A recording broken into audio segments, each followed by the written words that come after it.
The Russian Civil War was a savage conflict. It was a multifaceted conflict that can be narrowed down to Reds versus Whites. The Reds committed terror, which was known as the Red Terror, in which countless enemies or alleged enemies were tortured and murdered. But did you know that the Whites were no strangers to terror as well? They carried out brutal acts of violence, including mass executions, torture, and widespread destruction of property. An overlooked chapter of the Russian Civil War, the White Terror.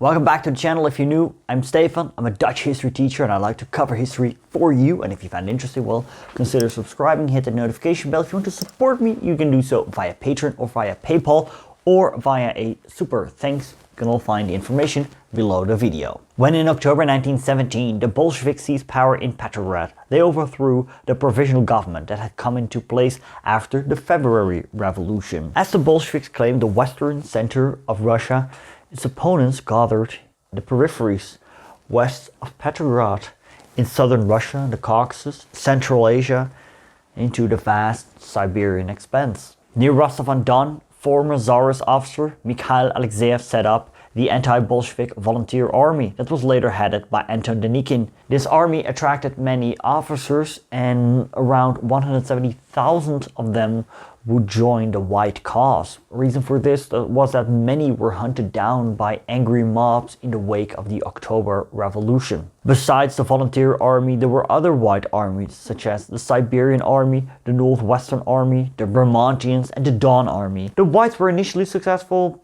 taking large parts of Russia, establishing several anti-Soviet governments, but they were unable to overcome the Bolsheviks, who were better organized, better equipped, and better led, and more ideologically committed. The Whites were plagued by infighting, the lack of cohesion with different groups pursuing their own agendas, and eventually they were not able to work effectively together against the Reds. When did the White Terror actually start? Well, it's kind of hard to say, because the Bolsheviks, their terror, the Red Terror, was official policy.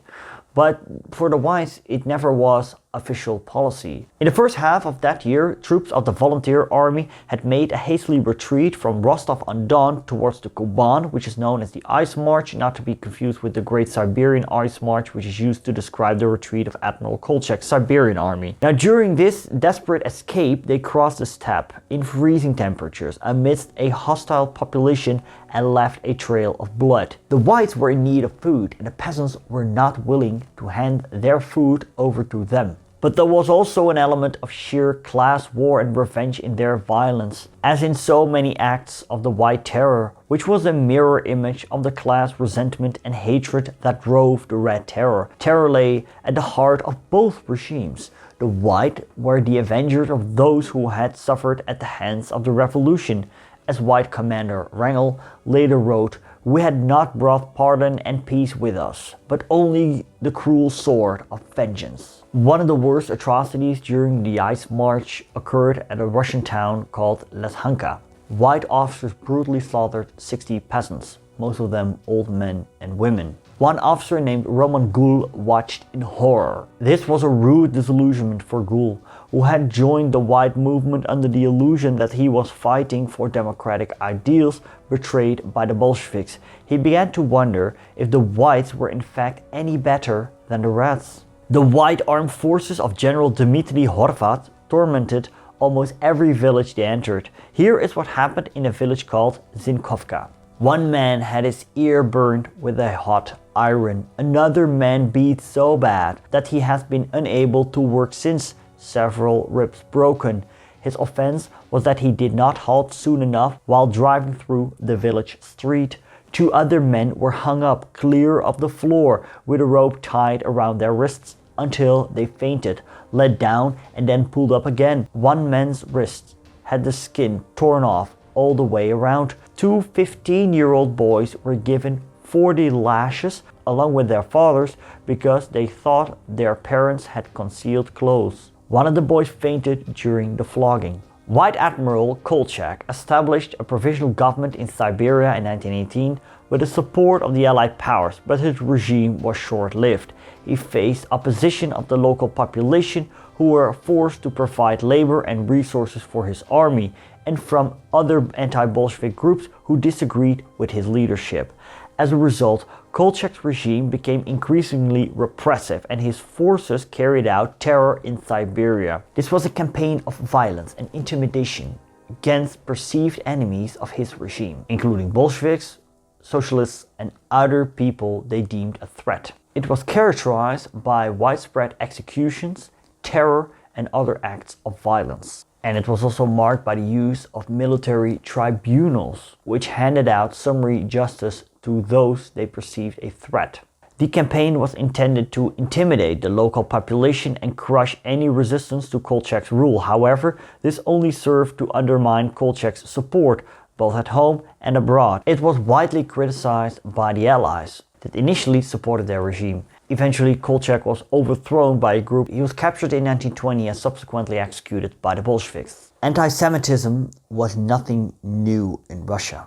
In 1903, during Easter, the Kishinev pogrom took place in Bessarabia, current Moldova, and it claimed the lives of 50 Jews, and there was widespread destruction of property. Now, Tsar Nicholas II supported the pogroms and saw the Jews as responsible for the political turmoil in his empire. In the 2 weeks after the Tsar announced his reforms in October 1905, a number of 690 pogroms took place in which Jewish residents and neighborhoods were attacked by angry mobs of the Black Hundred, which left 3,000 dead. The worst pogrom took place in Odessa, where 800 Jews were killed, 5,000 wounded, and 100,000 lost their homes. Investigations showed that the local police at the time did nothing to prevent it. Actually, they handed out weapons to the gangs that carried out the pogrom and also supplied them with vodka. But these attacks were quote-unquote child's play compared to the attacks and the atrocities that occurred during the Russian Civil War. Many Jews fell victim to the White Terror because it was believed that they were responsible for the terror of the Reds. This is the myth of Judeo-Bolshevism. Historian Orlando Figes wrote this about it. Not many Jews were Bolsheviks, but many of the leading Bolsheviks were Jews. To large numbers of ordinary Russians whose world had been turned upside down, it does appear that their country's ruin was somehow connected with the sudden appearance of Jews in all places and positions of authority formerly reserved for the non-Jews. It was a short step from this to conclude that the Jews were plotting to bring about Russia's ruin.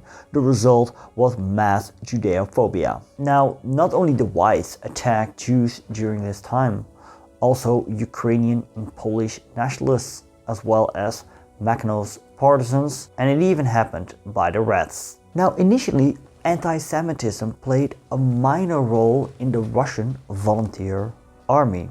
There were even Jews among its ranks. But when the whites advanced into Ukraine, which was more densely populated with Jews, anti-Semitism rose. On the initiative of the Cossacks, the ranks of the whites were purged of the Jews. After this, white propaganda portrayed the Bolshevik regime as a Jewish conspiracy. Pogroms followed. Red stars were painted on synagogues. Jews were taken hostage and killed, and its corpses were displayed on the street with a sign marked traitor. When the whites captured a town or city from the Reds, white commanders often allowed their men to rob and kill Jews for a number of days. And there are no cases of white officers trying to stop the pogroms. One of the worst pogroms occurred in Kyiv, the Ukrainian capital, of October 1919. Cossack troops carried out gruesome acts of torture. Now that same month, Commander-in-Chief of the Volunteer Army, Denikin, he issued an order to stop the attacks on Jews, but this was largely symbolic and had no effect, because the whites by this time were in full retreat and they knew their defeat was imminent and they cared less about what the world thought of them. Terror Cossacks tortured and mutilated hundreds of Jews, most of them women and children. The pogroms of this period amounted to a veritable war against the Jews, in which whole communities were wiped out, despoiled, dismantled, and incinerated. Estimates of the total death toll range widely, from a minimum of 20,000 to 35,000, perhaps 60,000, to a maximum of 150,000. Now also in the Russian Far East, terror was perpetrated by a man which was nicknamed the Mad Baron, and I'm talking about Roman Ungern from Sternberg. He unleashed a reign of terror across the Amur and Ussuri regions. Also known as the Bloody Baron, Ungern-Sternberg was a ruthless military commander who led the White Army in Mongolia during the Russian Civil War. He was known for his extreme brutality and willingness to use violence to achieve his goals. Now, under his rule, anyone who opposed him ran the risk of being tortured to death. Now, interesting enough, Ungern-Sternberg was an ardent Buddhist, and he claimed that he was on a mission to restore Buddhist faith in Mongolia. He established a strict code of conduct for his soldiers and followers, which included abstaining from alcohol, drugs, and tobacco, as well as following Buddhist teachings. During his rule in Mongolia, Ungern-Sternberg carried out countless atrocities, mass execution, mass torture. He had death squads that roamed the countryside to find alleged enemies and torture them to death. His rule came to an end in 1921 when he was captured by the Bolsheviks and eventually executed. There was also Ataman Grigory Semyonov. During the Russian Civil War, Semyonov gained a reputation for his brutal tactics, including the execution of suspected Bolshevik sympathizers and the torture of prisoners. He boasted of personally supervising the torture of 6,500 people. After the defeat of the White Army, Semyonov fled to China and he became involved in the Chinese Civil War as a military advisor to several warlords. Now, the White Terror is lesser known than the Red Terror. And why that is best explained by historian Stephen Anthony Smith. He explains, because it was never official policy, White Terror has received less attention than its Red counterpart, yet violence unconstrained by law was practiced by all sides, including the SR-dominated governments in the summer of 1918. Whereas,